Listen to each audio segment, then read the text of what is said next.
Atos capítulo 7. Então o sacerdote principal perguntou a Estevão: O que você tem a dizer sobre isso?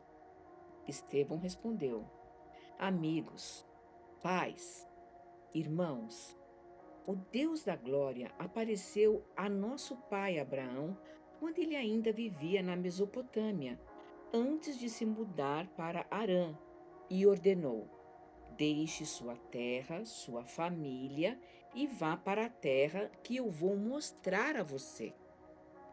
Abraão deixou a terra dos caldeus e foi para Harã. Depois da morte do seu pai, migrou para cá, de onde vocês vivem agora.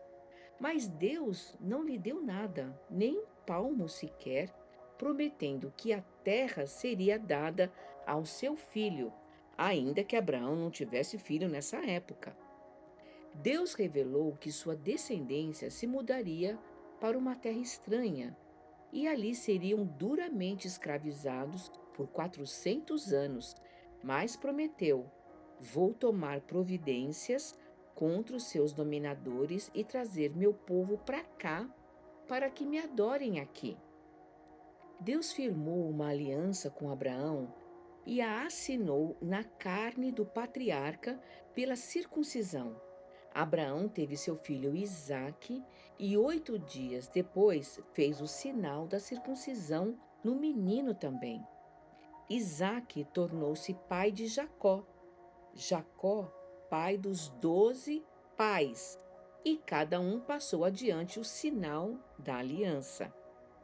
Certo dia, os pais, cheios de inveja, venderam José como escravo para o Egito. Mas Deus estava lá. E não só livrou José de todas as suas lutas, como o levou até a presença do Faraó, rei do Egito, que ficou tão impressionado com José que o colocou como responsável de todo o Egito, até mesmo de seus assuntos pessoais. Mais tarde, uma fome atingiu a região do Egito, a Canaã, com terríveis consequências. Na fome, nossos pais procuraram comida em toda parte, mas a despensa continuava vazia. Jacó soube que havia comida no Egito e enviou nossos pais para investigar. Confirmada a notícia, eles voltaram ao Egito segunda vez para comprar comida. Nessa visita, José revelou sua identidade aos seus irmãos e apresentou a família de Jacó ao rei do Egito. Então José mandou buscar seu pai Jacó e os demais membros da família, 75 ao todo. Foi assim que a família de Jacó chegou ao Egito. Jacó morreu, e os nossos pais, depois dele.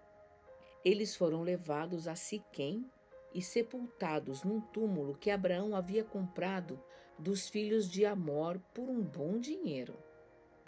Quando os 400 anos estavam para se completar, o tempo em que Deus prometeu a Abraão libertar Israel, o nosso povo no Egito, já era imenso e estava sobre um rei do Egito que nunca tinha ouvido falar de José.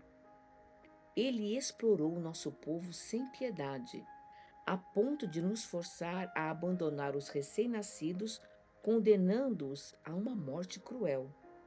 Foi nessa época que Moisés nasceu. E que bebê bonito! Ficou escondido em casa por 3 meses. Quando já não era mais possível escondê-lo, ele foi tirado de casa e imediatamente salvo pela filha do faraó, que cuidou dele como se ele fosse um filho. Moisés recebeu a melhor educação do Egito e se destacou tanto acadêmica como fisicamente. Aos 40 anos, Moisés quis saber como que era a vida dos seus parentes hebreus e foi verificar a situação deles. Um dia, viu um egípcio maltratando um deles e interferiu. Matou o egípcio para se vingar do irmão humilhado. Imaginava que seus irmãos ficariam contentes ao saber que ele estava do lado deles e que iriam vê-lo como instrumento de Deus para libertá-los. Mas eles não entenderam nada disso. No dia seguinte, dois deles estavam brigando e Moisés tentou interferir, sugerindo que fizessem as pazes e se entendessem. Amigos, vocês são irmãos, por que vocês estão brigando? O que havia começado a briga retrucou: Quem foi que deu a você, Moisés, a autoridade sobre nós? Você vai me matar da mesma forma que você matou aquele egípcio ontem? Quando Moisés ouviu isso, percebeu que a notícia havia se espalhado e fugiu. Exilou-se em Midian e, durante os anos do exílio, teve dois filhos. 40 anos depois, no deserto do Monte Sinai, um anjo apareceu a Moisés num arbusto em chamas. Maravilhado com aquilo, Moisés foi conferir de perto e ouviu a voz de Deus. Eu sou o Deus de seus pais, o Deus de Abraão, Isaque e Jacó. Morrendo de medo, Moisés fechou os olhos e virou o rosto. Deus lhe disse: Ajoelhe-se e ore. Você está num lugar santo, em terra santa. Tenho visto a agonia do meu povo no Egito, ouvi seus gemidos, vim para ajudá-los. Prepare-se, eu mandarei você de volta ao Egito. E esse era o mesmo Moisés que antes haviam rejeitado, dizendo: Quem deu a você autoridade sobre nós? É aquele Moisés que Deus, usando o anjo no arbusto, enviou de volta como líder e libertador. Ele os tirou da escravidão para a liberdade, realizando coisas maravilhosas, sinais da parte de Deus por todo o Egito, no Mar Vermelho e no deserto por 40 anos. E foi isso que Moisés disse à comunidade: Deus levantará um profeta como eu entre vocês. Esse é o Moisés que ficou entre o anjo que falava no Sinai e os seus antepassados reunidos no deserto, que recebeu as palavras de vida que lhe foram entregues e as comunicou a nós, palavra que nossos pais rejeitaram.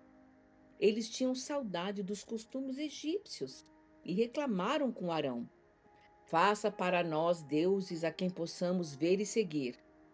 Esse Moisés que nos trouxe para esse fim no mundo, nem sabemos o que aconteceu. Foi nessa ocasião que fizeram um ídolo em forma de bezerro, ofereceram-lhe sacrifícios e festejaram o ídolo que confeccionaram. Deus não estava satisfeito, mas os deixou agir conforme desejassem, adorar cada novo Deus que aparecia e viver com as consequências descritas pelo profeta Amós.